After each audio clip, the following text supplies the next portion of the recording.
Bonjour à tous, merci pour cette intro. Je m'appelle Laura Blanchard, je suis consultante web marketing. On va y arriver. Aujourd'hui, donc, je vais vous parler SEO et UX. L'idée, c'est de... Je ne suis pas UX designer, je suis consultante SEO. L'idée, c'est de vous montrer comment on conçoit des pages web simplement, avec une méthodologie centrée uniquement sur le SEO. C'est des étapes assez classiques. On ne va pas tout détailler parce que j'ai que 20 minutes. C'est pour ça que je vous ai fait déjà un petit starter pack. Le starter pack, ça va vous permettre... Je vais y arriver. Le starter pack, c'est les éléments essentiels pour pouvoir commencer. Si vous n'avez pas ça, ça va être difficile à faire. Après, vous allez voir, c'est des choses assez simples. Première étape, c'est connaître ces personas. Donc, c'est plutôt une évidence. Si on ne connaît pas ces personas, ça va être difficile d'amener un internaute à transformer. La deuxième partie du starter pack, c'est cibler les bons mots-clés. Qu'est-ce que j'entends par bons mots-clés? Par exemple, je suis un site qui vend des voyages. J'ai plus de chances de transformer en ciblant séjour Italie pas cher plutôt que voyage. Plutôt du bon sens. Et la troisième partie, c'est maîtriser les basiques du SEO on-page, donc très simplement title, métadescription, les balises heading, du contenu, du maillage interne, microdonnées, etc. Ok, on commence.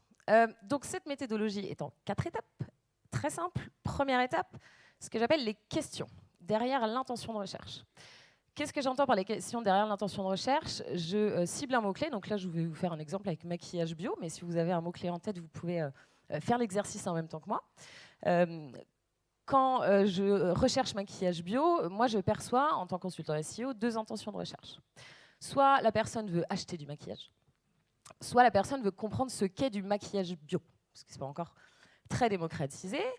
Et du coup, si je me mets à la place de cette personne, je vais me demander quelles sont toutes les questions qui lui viennent en tête quand il est en train de taper maquillage bio. Okay, donc j'en ai listé plusieurs. Par exemple, quel site vend du maquillage bio? Où est-ce que je peux en acheter? Quel type de maquillage il existe en bio? Qu'est-ce que ça veut dire maquillage bio? Est-ce que c'est meilleur pour ma peau ou de meilleure qualité, etc. etc. Okay, première étape, assez simple, vous allez lister toutes les questions qui vous viennent à l'esprit. Là, vous êtes à la place de votre persona. Deuxième étape, vous revenez à votre place à vous de vendeur, alors là on est sur du e-commerce, mais vous pouvez faire du lead, bref, éditeur de site. Et là, vous allez répondre à ces questions en tant que vous, en fonction de votre offre et de ce que vous proposez. Donc si je reprends mes questions, quel site vend du maquillage bio? Moi, je vais proposer une liste de produits, parce que je suis moi. Je vais lister toutes les gammes de produits que je peux proposer. Que veut dire maquillage bio? Là, je vais venir faire de la pédagogie, donc je vais expliquer de quoi c'est composé. Là, j'ai mis certification parce que c'est du bio. Je peux expliquer toutes les certifications qui existent et qui garantissent que mon produit est bien bio. Et ensuite, est-ce que c'est meilleur pour ma peau? Et là, je vais décrire les bénéfices du bio et puis les exigences de qualité des produits que je vends sur mon site. Okay, donc, étape 1, quelles sont les questions que se pose mon internaute? Étape 2, j'y réponds, tout simplement. À cette étape-là, vous avez les informations, et j'insiste sur information et pas contenu, vous avez les informations nécessaires et utiles pour répondre à l'intention de recherche, globalement. Une fois que vous avez toutes ces informations, vous allez devoir les prioriser, les ordonner. Ce que je vous mets ici, choisir entre l'indispensable, l'important et l'accessoire. Donc pareil, je reprends mon exemple de maquillage bio. J'ai du coup ces 5 informations, ma liste de produits, mes gammes, composition, certification, bénéfices, exigences de qualité. Et je vais définir, moi, en tant que vendeur de maquillage, qu'est-ce qui est pour moi indispensable à donner comme information pour que mon internaute convertisse. Moi, j'ai choisi que ma liste de produits, la composition et les certifications, parce que je connais mon persona, ce sont les informations indispensables à fournir. Et, entre guillemets, si la personne est suffisamment avancée dans son parcours client, elle peut passer à l'acte d'achat ou convertir seulement avec ces infos. Ensuite, ce qui est important, d'après moi, les bénéfices du bio et mes exigences de qualité, ce sont 2 critères, 2 informations qui sont importantes. Et enfin, ce que j'estime accessoire, la gamme de produits proposés. Pourquoi est-ce qu'on fait ça? Parce qu'en fait, ça va vous permettre d'ordonner, de prioriser, de mettre dans l'ordre d'importance pour répondre à l'intention de recherche. Ça va aussi vous définir une sorte de storytelling finalement de votre page. On va voir ça très classiquement, par exemple sur une fiche produit. On sait très bien qu'en haut de page, tout ce qu'il y a avant le CTA, le nom du produit, le prix, la réassurance, les infos essentielles, peuvent suffire à un internaute pour convertir. Et bien là, c'est un peu l'idée. Moi, je veux me positionner et je veux transformer sur maquillage bio. Je sais que la liste de produits, les compositions et les certifications, ça peut suffire, donc je vais les mettre en premier sur ma page. Et là, vous voyez déjà que vous êtes en train de dessiner le contenu de votre page et de faire un petit peu de UX finalement. Donc on passe à la 4e étape, qui est l'étape finalement la plus importante. Encore une fois, je ne suis pas un UX designer, je suis un SEO. Les wireframes, c'est une étape clé quand on fait une refonte, mais même quand on veut améliorer sa transformation. Et là, ce qui va compter, c'est mon information, quel format je vais utiliser pour maximiser son impact et qu'il soit le plus rapidement compréhensible. Comme on dit, une image vaut 1000 mots, c'est un peu l'idée. Et pourtant, je fais du SEO et j'adore le texte. Donc, si je reprends mon information ordonnée, je vais donc construire, donc là, je l'ai fait en live, je l'ai fait pendant que j'ai préparé cette présentation. Ça, c'est le haut de mon wireframe. Qu'est-ce qu'on y voit? Déjà, on voit un haut de page. Donc, je vous disais tout à l'heure, dans le starter pack, il faut maîtriser les basiques du SEO. Donc, il y a maquillage bio qui va être mon H1. Et je vais d'abord avoir un paragraphe qui va répondre à l'intention de recherche primaire, qui est de dire c'est quoi du maquillage bio. Et en plus, je peux faire de la réassurance. Donc là, je vais expliquer que c'est des produits naturels qui ont des certifications, Cosmépar, etc., que ça correspond à tout type de peau. Et là, moi, ce que j'aime bien dans ces moments-là, c'est que le SEO, comme je dis, ce n'est pas qu'un bloc de contenu en bas de page. Finalement, ça devient une vraie opportunité pour faire du storytelling, pour faire de la réassurance, et le texte n'est plus une contrainte. Le texte a un vrai rôle. Et du coup, là, par exemple, j'ai choisi de vraiment prendre la place, contrairement au site e-commerce où on n'a que 2 lignes. On peut faire lire la suite et puis tout défiler, ce qui se comprend parce qu'on a des contraintes de templates. Là, il y a une vraie utilité à ce texte. Et ensuite, je vais venir mettre les informations priorisées en fonction de ce que j'ai vu tout à l'heure. Je commence par ma liste de produits, parce que j'ai estimé que pour mon persona, c'était l'information indispensable, comme je vous disais tout à l'heure. Pourquoi j'ai choisi cette mise en page-là? On est sur un équilibre entre deux choses. Il y a les usages web. Je suis habituée, quand je vois une liste de produits, à voir des vignettes, une photo, un prix, un titre et des avis. J'ai choisi de respecter cet usage parce que j'estime que c'est ce qui fonctionne le mieux. Néanmoins, sur des informations qui sont peut-être un peu moins stratégiques, où on peut se permettre de sortir des usages web, je peux choisir un autre format qui mettra en valeur différemment mon information. Encore une fois, c'est une question de choix. Il n'y a pas de bonne ou de mauvaise solution, c'est vraiment une question de choix. Mais comme la liste de produits, pour moi, c'est le plus important, je respecte les usages. La deuxième partie, tout à l'heure, je disais faire de la pédagogie. Donc, mon mot-clé, c'est maquillage bio. Je vais faire de la pédagogie, expliquer ce que c'est, parce que dans mon marketing, j'ai un ancrage fort dans le bio et c'est important pour moi. Donc là, je vais choisir une mise en page un peu différente. J'aurais pu faire un titrage de classique avec du texte. Le maquillage bio ne contient pas d'huile pétrochimique, ce sont des huiles végétales, etc. Alors que là-dessus, je me dis, pour mettre en valeur finalement cette information qui est hyper importante pour moi parce que c'est mon business, je vais plutôt choisir de l'image avec une mise en page un peu différente, qui fonctionne très bien sur mobile d'ailleurs au passage. Donc là, ça va être des images avec des titres qui vont suffire. Et en dessous, je parle des exigences de qualité parce que là, j'ai besoin d'expliquer.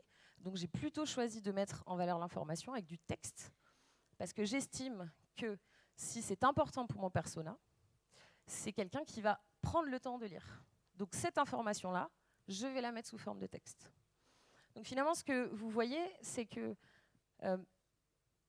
faut simplement faire appel au bon sens et bien connaître ses personas. Si vous connaissez bien vos personas et que vous avez compris ce qui était important pour eux, la mise en forme, l'UX design, même si ce n'est pas l'UX design encore une fois, mais la présentation de votre contenu sera assez simple à définir.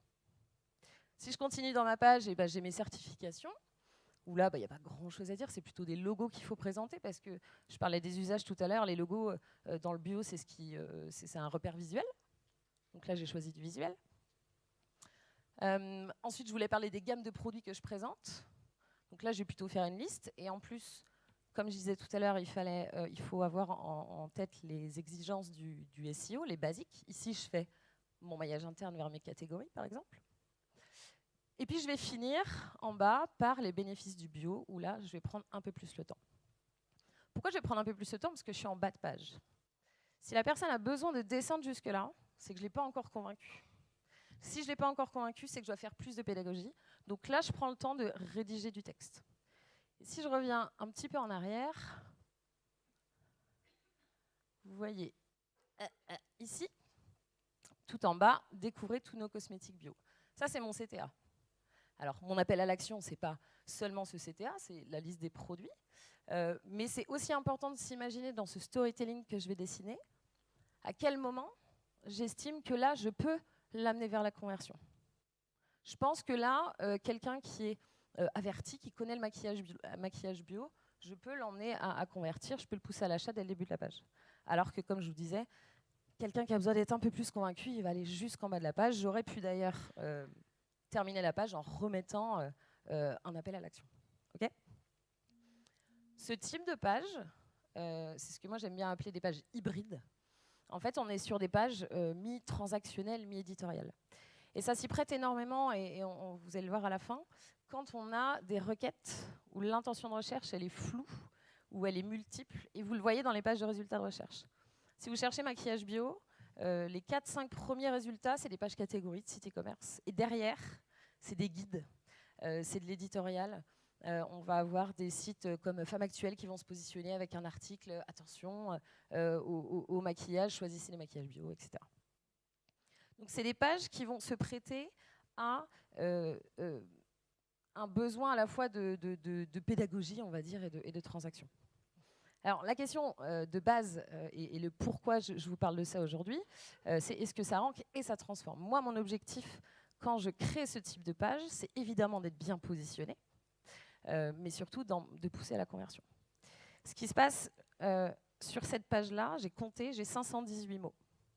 518 mots, c'est un long article de blog. Sauf que c'est sans douleur. En fait, ça ne se voit pas. Ça veut dire que c'est beaucoup plus agréable pour la navigation, pour l'internaute.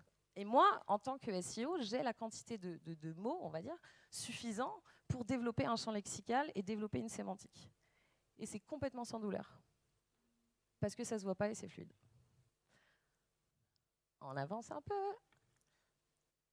C'est une page qui répond à la question de mon internaute. Et ça, c'est l'essentiel. Si vous répondez à l'intention de recherche, vous allez à la fois ranker et transformer. Vous allez ranker parce que vous correspondez à ce qu'attend Google, et vous allez transformer parce que vous apportez la réponse tout simplement. Et encore une fois, vous voyez bien quand je vous le dis que c'est très simple, c'est parce que ça fait simplement appel au bon sens. Évidemment, c'est un template qui va favoriser l'interaction parce que j'ai compris ce qui était important pour mon persona. Je vais pousser des call to action au bon moment. Et donc finalement, j'ai un contenu qui va mixer à la fois le SEO et l'UX. Et donc là, j'ai créé une page, un wireframe qui normalement va ranker, va transformer. Je ne suis pas UX designer, je me suis basée sur des notions de SEO, j'ai envie de dire de marketing finalement, assez simple. Pour conforter votre opinion, si vous n'êtes pas sûr à cette étape-là, vous pouvez aussi vous appuyer sur les outils. Par exemple, vous allez chercher la longue traîne de maquillage bio, vous regardez les mots-clés qui ont le plus de volume de recherche. Vous dites, OK, bah, si dans ma longue traîne, c'est ça qui est le plus recherché, je vais commencer par parler de ça. Donc, pour finir, dans quelle situation ça se prête? Spoiler, dans toutes les situations. Néanmoins, il y en a 4 dans lesquelles ça se prête le plus. Ça, c'est ma préférée, c'est quand c'est un peu le bordel sur la SERP. C'est-à-dire, comme je vous disais tout à l'heure, on va avoir des requêtes où l'intention est floue, l'intention est multiple, elle est difficile à cerner, même pour Google. Hein. Il y a plein de requêtes sur lesquelles les pages de résultats de recherche, c'est un peu le bordel. Vous avez des sites de presse qui se positionnent sur vos requêtes, par exemple. Moi, je travaille pour une boîte qui fait des opérations de la myopie. Il y a plein de sites de presse là-dessus. Donc ça, c'est le cas idéal. On a aussi, évidemment, quand vous arrivez à ranker, mais sans transformer, ça arrive très souvent si vous avez un blog. Les blogs, c'est génial pour pondre du contenu. Pardon, pour proposer une ligne éditoriale, mais néanmoins, ça transforme peu. Ça transforme peu, ce qui veut dire que vous avez une super sémantique, mais soit le storytelling est mauvais, soit vous n'appelez pas assez à l'action. Troisième situation dans laquelle c'est très pertinent de mettre en place ce genre de process, c'est quand l'internaute a besoin de réassurance. On a des parcours longs. Vous avez besoin de mettre en place de l'inbound marketing. Vous êtes dans du B2B. Toutes ces situations-là, c'est des situations idéales pour lesquelles on peut mettre en place cette page. Et la dernière, et ma préférée, c'est quand il est temps de faire une refonte. Je vous présente mon chouchou, qui est dans le top 10 des sites les plus moches de France. Et il a pourtant un super nom de domaine. Quand il est simplement temps de faire une refonte, n'hésitez pas à utiliser cette stratégie parce que ce sera un gain de temps. Et derrière, vous allez travailler avec un vrai UX designer qui mettra en valeur votre information. Et j'ai terminé.